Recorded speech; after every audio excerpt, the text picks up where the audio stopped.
Hello and welcome to the Bigger Than Us podcast. I'm your host, Raj Daniels, and today I'd like to welcome Tanya Peacock to the show. Tanya Peacock is a public policy and planning manager at Southern California Gas Company, also known as SoCal Gas, the largest gas distribution utility in the United States, based in Los Angeles, California. Tanya has served the gas company in this role for 5 years. Her expertise lies in her deep understanding of policy analysis, regulatory affairs, legislative analysis, and renewable energy policy. Tanya, how are you doing today? Very well, thank you. Tanya, I'd like to open the show by asking my guest the following question. If you were asked to share something interesting about yourself, what would it be? I think an interesting bit about me is that I'm a marathon runner, and I've been running marathons for quite a few years, and it's something that I really enjoy. And I've also been able to apply my strategy for running marathons to my role at Southern California Gas Company. For me, the key to running marathons is to start out slowly, steadily, and then speed up towards the end to make it across the finish line. So there's that whole crush of people in the beginning, and then once you get through that, to not race in the beginning, but save the energy for the end of the race. And so that really is interesting. And sorry to interrupt, but what moved you to get into marathon running? I've been running my whole life, and I just kept trying longer and longer runs. And one of the fun things about marathons is the community of people who are running, but then also the great people along the sidelines who cheer you along. And it's just this kind of amazing feeling of being supported by the people in the race and also along the sides. And I love your strategy for two reasons. First, for a selfish reason, is that I kind of feel the same way about many things in life also. I used to play racquetball quite a bit, and it's usually best out of 5, and I would inevitably lose the first or second games. But then through the middle, when my opponent got a little bit tired, a little bit weary, the last 2 or 3 games were almost always mine. And I really, use that to my advantage. And I also feel that way about life in a sense that I feel like sometimes you see people that, come out the gate, and I've got friends and other people in the, community here. They come out of the gate and they're, perhaps valedictorian, or they've given it all in their first few years of life, meaning high school, college. And later in life, when you catch up with them, they've kind of almost worn out. And I've very intentionally taken a different view and kind of been steadily, but I found that as the years mount up, the momentum is gaining. So I agree with your strategy from both perspectives. Exactly. And how it relates to my work at Southern California Gas Company. So a key focus of my current role is working on the policies that are going to be needed to decarbonize our energy systems, but really a focus on the gas distribution system.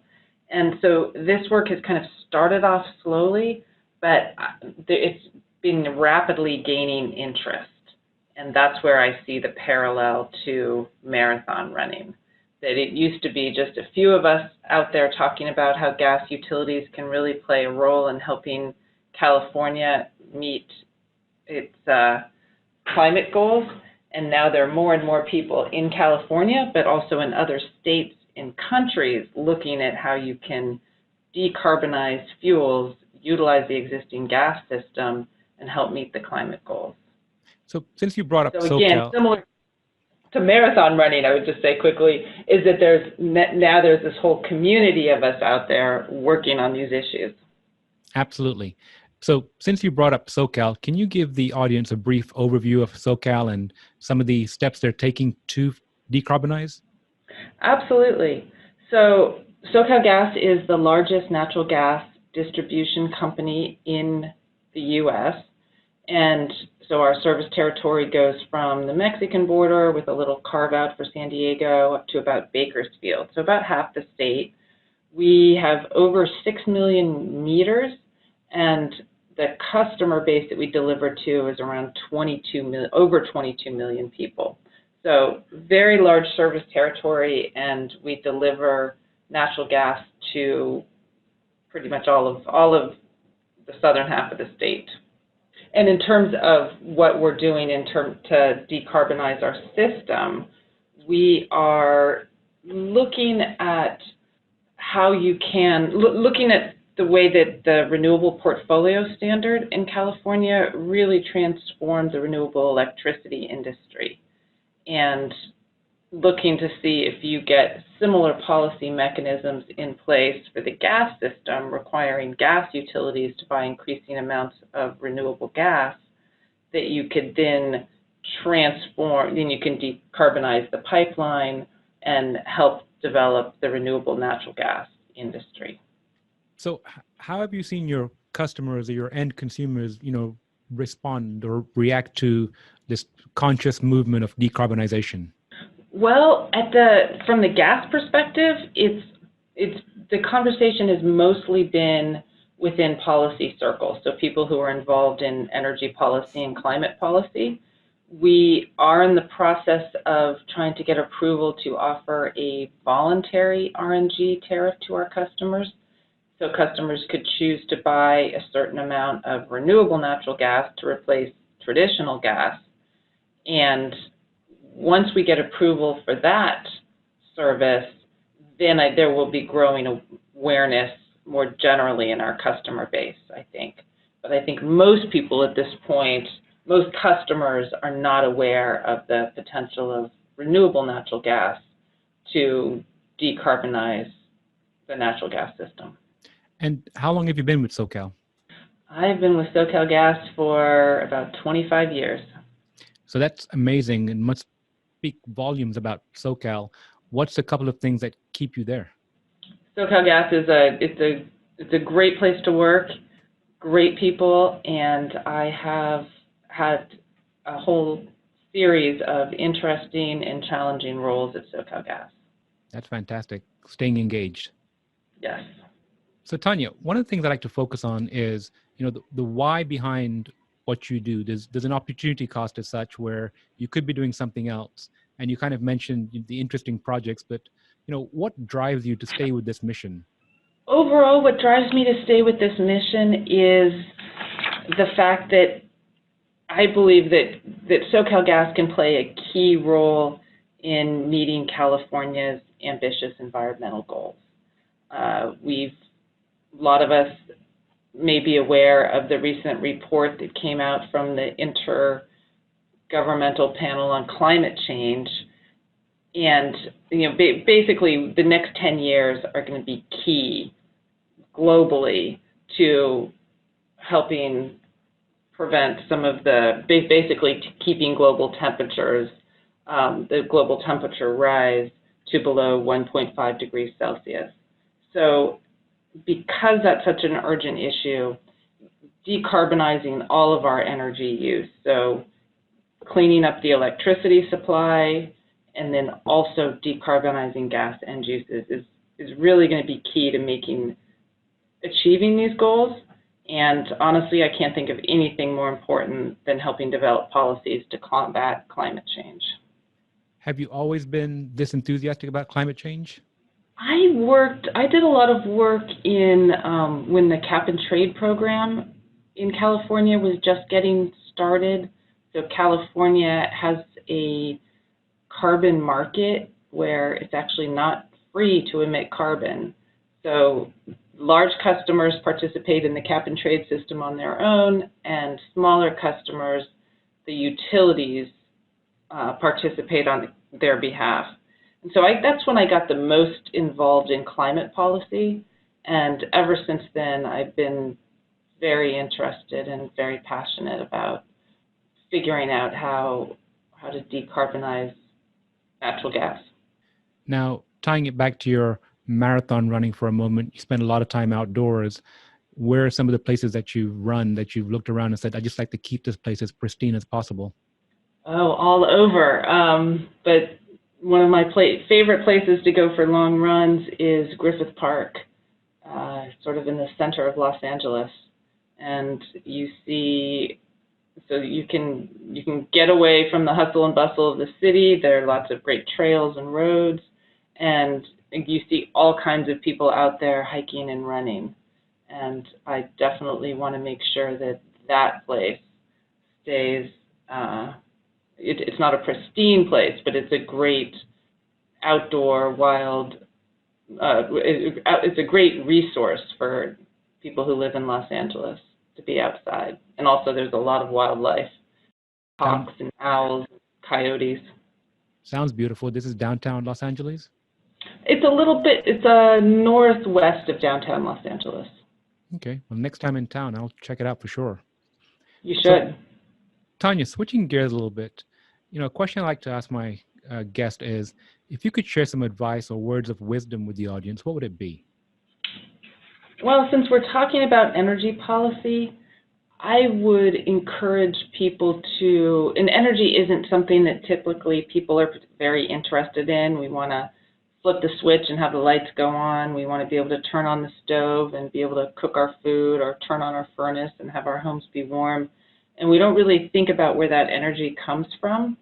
And I would encourage us to people to because climate is such an urgent issue and energy use is something that we've got to address in order to achieve our climate goals, to think a little bit more beyond the simple solutions and understand where energy comes from and the different types of energy, and to keep an open mind about the future of energy, that there isn't any sort of simple answer. It's, the easy soundbite is solar and wind electricity with battery storage.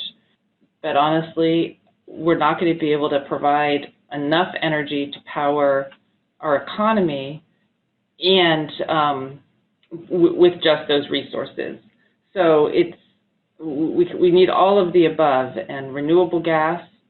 When I say renewable gas, I mean biomethane from organic sources, and that the methane has been captured and put into the pipeline, and then also increasingly hydrogen, that people are starting to look at the opportunities for creating hydrogen from excess wind and solar energy, but it can also be created in other ways as well. But using that to decarbonize thermal end uses. So that's my advice, is it's an important issue. People need to think about it a little bit more, and there aren't easy solutions. There's a fair amount of complexity to it. In this day and age, I think we often want to try to solve problems with sound bites, but in this case, that's not going to work. And one other thing I think I heard you say, or maybe I'm just listening in between the lines, is that perhaps customers, consumers should be either more aware of where their energy is coming from, or perhaps ask. Is that correct? I would say yes. They need to be more aware, and if they have questions, they should ask. I'm using California as the example because that's where I live and work, and most of the policy that I work on is California policy. But as I mentioned earlier, other states are looking at policies, and around the world, they're looking at policies to decarbonize thermal energy use.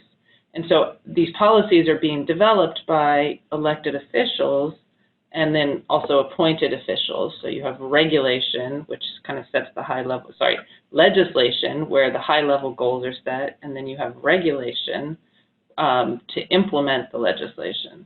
And so because energy is so key to all of our lives, the people making these decisions need to get input from a broader array of stakeholders, so that the solutions that are developed are really going to meet the needs of everyone.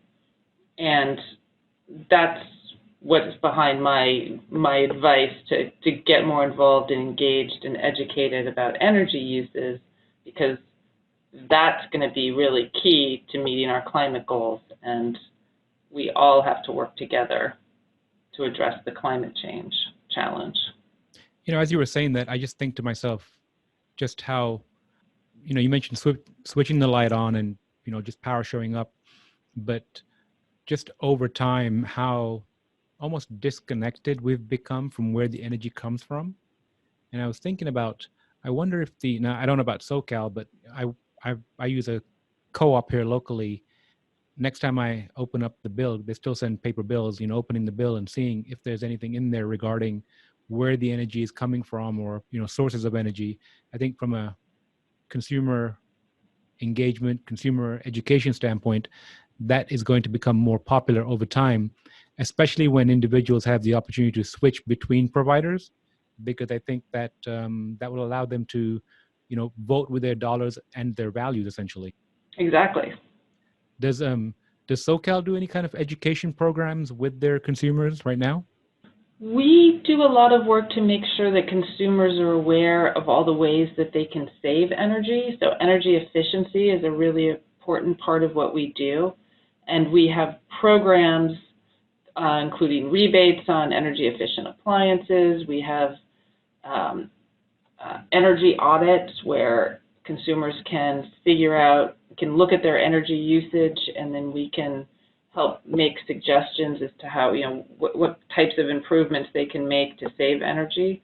So most of our education has to do with what consumers can do with respect to their individual energy use. We recently did come out with a commitment to replace 20% of our gas with renewable gas by 2030, and to start talking more broadly, not just at conferences with people who are interested in energy policy, but working on getting that message out more broadly, engaging our customers and helping them understand what renewable gas is and why it's going to be a key part of a key aspect of addressing climate change. Well, SoCal sounds like a very progressive company, and I'm guessing that's probably another reason why you've stayed with them so long. Yes. Well, that's You fantastic. are right. Well, Tanya, thank you so much for joining us today. Are there any last words you'd like to share with the audience? Thank you very much for this opportunity to talk a little bit about my career and my interests. And I really appreciate it. Thank you, Tanya. You have a wonderful day. Thank you. You too.